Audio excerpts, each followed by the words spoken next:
네, 안녕하세요. 오늘은 365 함수의 바이로 함수와 바이콜 함수에 대해서 알아볼까 합니다.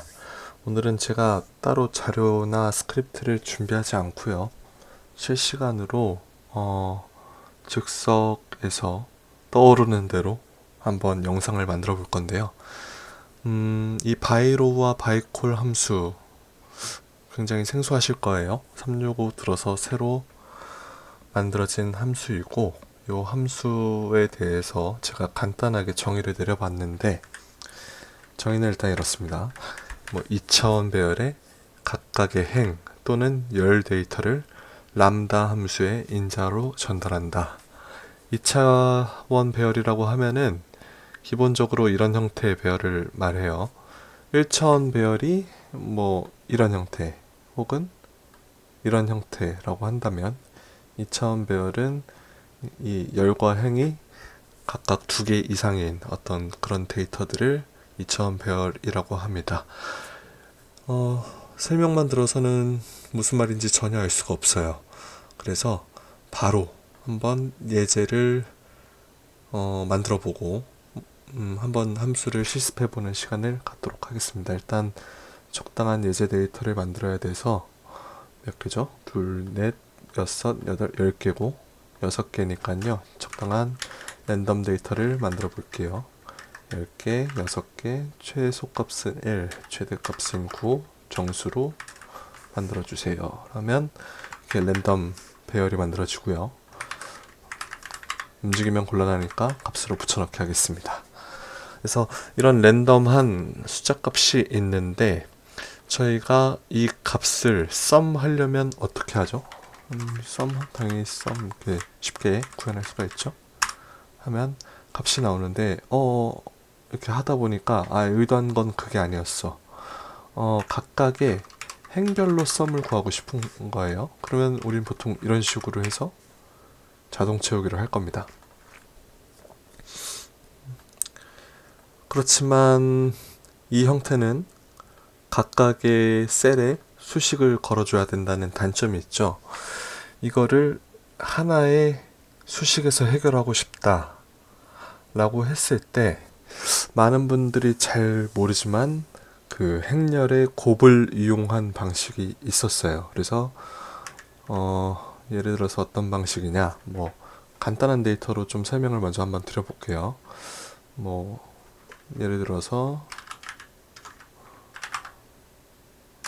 이런 배열값이 이런 행렬값이 있고, 이거는 3 바이 2 행렬이죠. 그래서 3 바이 2 행렬, 그리고 여기에 이런 2 바이 1 행렬을 준비해 줍니다. 1로 구성된. 그리고 이 행렬을 곱해 주는 거예요. 이 행렬을 곱이 성립이 되려면 앞에 행렬의 열수와 뒤에 행렬의 행수가 같아야 됩니다. 그래서 여기서 보면은 요 뒤에 2라는 숫자, 그리고 이 앞에 2라는 숫자가 같으면 곱셈이 성립을 해요. 그래서 이 행렬의 곱을 진행을 하면 여러분들 행렬이 너무 오래돼서 다 잊어버리실 수 있으니까 한번 그 원리에 대해서 간단하게 설명을 해보면, 이 값과 이 값을 곱하고요. 이 값과 이 값을 곱하고, 이 값과 이 값을 곱합니다. 그래서 이 값과 이 값을 곱하고, 그 다음에 이 숫자를 더해요. 두 번째로는 이 값과 이 값을 곱합니다. 그래서 요거랑 요거를 곱하고, 그 다음에는 이 값과 이 값을 곱해요. 그래서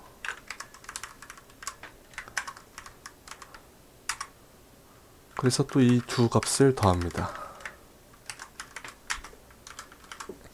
눈치 빠르신 분들은 알겠지만 여기서 나오는 값들이 이거랑 좀 똑같죠? 그렇기 때문에 결과적으로 행끼리 더한 결과값이 나온단 말이에요. 마찬가지로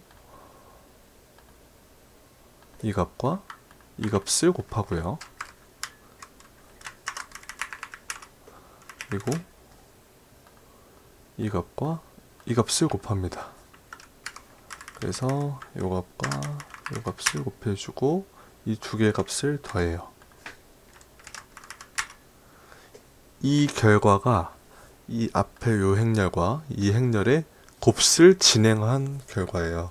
근데 공교롭게도 이 값이 이 행방향으로 합을 더한 것, 합한 것과 같은 결과 값을 나타내죠. 그래서 이거의 어떤 행끼리의 덧셈을 구현을 하려면 이 행렬의 곱을 전에는 이용을 했습니다. 그래서 행렬이 영어로 매트릭스고요. 곱이 멀티플이에요. 그래서 요 매트릭스 앞에 m을 따고 이 멀티플의 멀트까지를 따서 두 개를 합치면 mmult가 되겠죠. 그래서 이 행렬의 곱을 구해주는 함수가 mmult 매트릭스 멀티플이라는 함수가 있습니다. 그래서 앞에 배열, 뒤에 배열을 곱해주면은 이런 식으로 행렬의 곱이 연산이 되고 이 값이 이제 행끼리의 합이 되는 그런 결과였죠. 그래서 예전에는 이런 식으로 행렬의 곱을 이용해서 각각의 행의 합을 구했다. 이 방식도 사실은 많은 분들이 모르기는 하세요. 이렇게 진행을 했었는데 그럴 필요가 없었습니다. 이제는 조금 더 간단한 방식으로 이 행렬의 곱을 구할 수 있는 방법이 생겼어요. 그래서 이거를 좀 추가적으로 만들고 오늘 배우려고 하는 이 바이로우 함수인데요. 바이로우는 뭐냐면 일단은 어레이, 앞에 어레이라고 되어 있죠. 그래서 어레이를 선택을 해주고요. 뒤에는 람다 함수가 들어가야 됩니다. 람다 함수가 들어가는데 이 람다 함수를 보조해주는 어떤 그런 함수예요. 바이로우 함수가. 그래서 람다 함수가 뭐 파라미터를 하나 정하고요. 그 파라미터를 더해라 라는 람다 함수가 있다라고 했을 때 이 수식을 완성을 시키면은 이렇게 범위의 행끼리의 합이 구해지는데요. 이 원리가 어떻게 되냐면 전체의 범위를 선택했지만 이 전체 범위의 행값, 각각의 행 데이터를 이 람다 함수의 x, 파라미터에 전달을 하는 겁니다.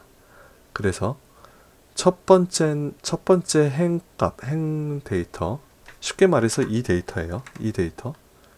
이 데이터가 이 람다 함수로 전달이 된 겁니다. 람다 함수로 전달이 됐기 때문에 람다 함수에서 썸을 진행하라고 했으므로 이 요 값의 썸 값이 첫 번째에 나타난 거고요. 두 번째로 요 범위에서 두 번째 행값이 전달이 됐기 때문에 두 번째 행값의 썸 값이 전달이 된 거고요. 이런 식으로 쭉 진행이 된 거예요. 그러다 보니까 행별로 람다가 계산이 됐다 라고 생각을 하시면 될 것 같아요. 그래서 우리가 원하는 행별 연산을 진행시킬 수 있다. 제가 예제로 썸을 예제로 들었지만요. 예를 들어서 뭐 count if 함수라고 해보죠. 예를 들어서 제가 아까 이 랜덤 데이터를 1부터 999까지 랜덤으로 나오게 했으니까 그 중간 값인 500을 기준으로 500보다 큰 데이터가 몇 개야? 라는 함수를 진행하고 싶은 거예요. 500보다 큰 데이터가 몇 개야? 행별로. 그럴 때 우리가 했던 방식, 기존에 했던 방식은 뭐냐면요. count if 범위를 설정하고요. 조건에서 뭐 이런 식으로 수식을 작성했겠죠. 그러면 이 범위에서 500보다 큰 데이터가 몇 개야가 구해지는 겁니다. 그래서 이걸 자동 채우기를 쭉 해주면 여기서는 하나, 둘, 셋, 넷 해서 4개가 나오는 거고 하나, 둘, 셋, 넷, 다섯, 네 개가 이런 식으로 쭉 진행이 되는 그런 형태였어요. 이것도 마찬가지로 함수를 지금 여러 번 사용해야 했던 그런 불편함이 있었죠. 왜냐면 이 범위를 전체로 정해져 버리면은 이 전체 범위에 해당되는 500보다 큰 게 집계가 될 테니까 행별로 계산이 안 됐을 거란 말이에요. 그렇지만 이것도 간단하게 바이로 함수를 이용하면 구현을 시킬 수가 있습니다. 여기서 뒤에 람다 함수에서 아까는 sum이었는데 이 sum을 수식을 바꿔보는 거예요. count if. 그리고 범위가 주어져야 되는데 그 범위가 지금 x라는 매개 변수를 통해서 바이로 함수에서 각각의 행으로 들어오고 있죠. 그렇기 때문에 범위가 x가 되고요. 콤마 아까 조건은 500보다 큰 데이터였죠. 그래서 500보다 큰 데이터 라고 하고 엔터를 치면 이런 식으로 한 번에 이 범위에서 각각의 행에 해당되는 500보다 큰 데이터의 개수가 집계가 되는 겁니다. 이런 식으로. 네, 아시겠죠? 또 한 가지 더 예제를 들어보자면요.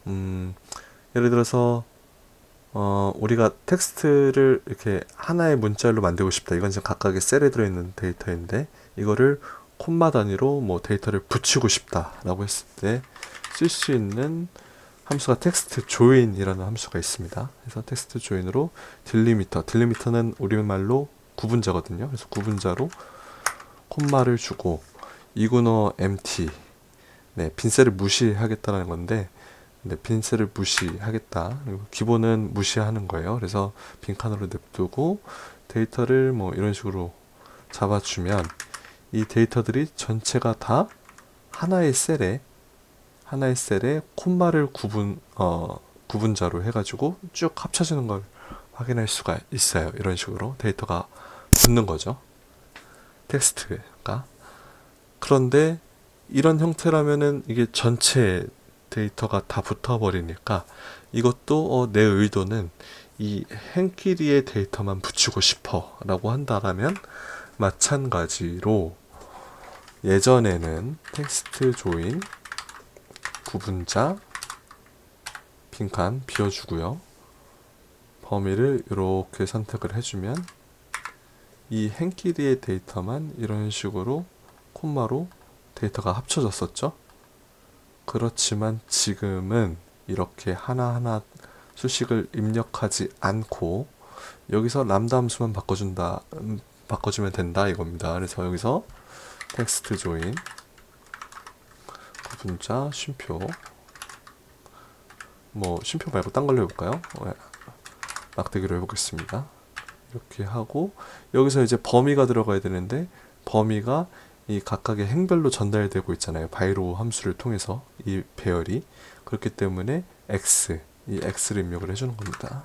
x를 입력하고 엔터를 치면은 이런 식으로 데이터가 행별로 합쳐진 것을 알 수가 있죠. 이런 식으로요. 네, 이런 식으로 바이로 함수를 이용하면 2차 배열의 값에 대해서 람다 함수로 각각의 행값을 전달시킬 수 있다 라는 겁니다. 그래서 바이로 함수가 이건데 바이콜 함수는 뭐겠어요? 이 바이로가 뜻이 뭐냐면 행으로부터, 바이콜은 이 콜이 칼럼의 약자거든요. 칼럼이 열이니까 열로부터 라는 의미겠죠. 그래서 바이콜은 마찬가지로 방향만 바뀌는 겁니다. 개념은 똑같고 열 단위로 계산이 되는 거겠죠. 그래서 람다 x sum x 하면 요 합값이 여기 나오고 요 합값이 여기 나오고 이렇게 각각의 열로 된 계산을 진행시켜 주는 게 바이콜 함수입니다. 그래서 여기 두 번째 인자의 펑션이라고 람다 함수가 들어가잖아요. 그런데 또 이런 식으로도 활용을 할 수가 있어요. 예를 들어서 우리가 렛 함수를 배웠으니까 렛 함수로 람다 함수 하나를 f로 정의를 해보자고요. f는 뭐 제 마음대로 정한 거지만 펑션의 약자입니다. f로 해가지고 람다 x, sum x. 내가 f라는 함수를 만들었는데 이 f는 어떤 범위에 있는 숫자들을 다 더해주는 함수야 라고 정의를 해준 거죠. 그래서 여기서 이제 또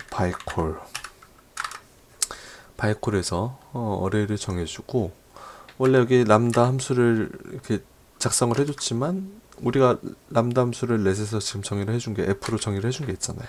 그래서 f만 쳐줘도 동일한 결과의 수식이 나타나는 것을 알 수가 있습니다. 그래서 이런 식으로 각각의 열 계산, 각각의 행 계산을 그러니까 어떤 범위에 있는 그 데이터를 각각의 행, 각각의 열별로 어떤 람다 함수에 전달시키고 싶다 라고 했을 때 쓰는 함수가 바이 컬럼 함수라고 생각을 하시면 되겠습니다. 그래서 간단하게 오늘은 365 함수에서 전체 범위 데이터를 행별로 계산, 열별로 계산을 손쉽게 해줄 수 있는 바이로 함수와 바이콜 함수에 대해서 배워봤습니다. 네, 오늘 간단하게 여기까지만 설명드리도록 하고요. 다음 시간에는 투콜, 투로, 그리고 랩콜, 랩로우, 엄밀하게는 S가 붙어야겠죠? S.